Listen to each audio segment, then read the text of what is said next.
Ursurrustadaz, edo tantaz-tanta, pausos-pauso. Putzua sortzen da. Putzuak ibaia sortzen du, eta ibaiak itsasoa. Gazteriak tantaz-tanta ibai hori elikatzen ari da. Eta gazte itsasoa sortzeko aukera paregabea dugu. Zuiako herria herri hutsa da, biritzarik gabeko herria, herri zahartua. Zaharrek, zaharrentzako sorturiko herria.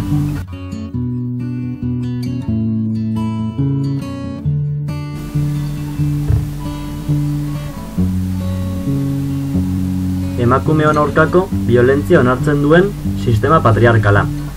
Gazteontzako bideratutako kultura eza. Gure ingurunea zikitzen duten proiektu eta jarrerak. Etxebizitza eskuratzeko arazo larriak. Gazte eta errebelde izateagatik jasandako jasarpena. Lanean, prekarietatea, langabezia eta miseria. Gure hizkuntzan bizitzeko zailtasun eta trabak.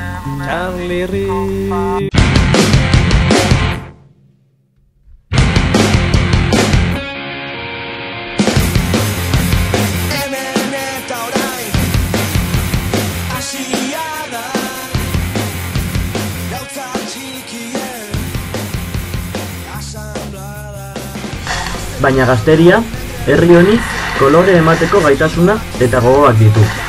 Eta Zuiako Gazte Asanbladak gaitasun eta gogo horiek erakusteko momentua heldu dela uste du. Horregatik, Gazte Asanblada berriro ere martxan jartzeko konpromesua hartzen dugu. Gure konpromesuak, gure borrokak, herri berri baten hasiera dela baitakigu. Milaka kolorez osatutako herri berri baten hasiera. Jaiotz.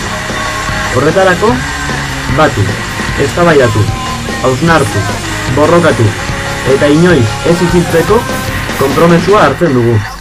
Gure lanak garapenera eramango gaituelako. Gure lanak Zuia berri batera eramango gaituelako. Gazte, lotu borrokara!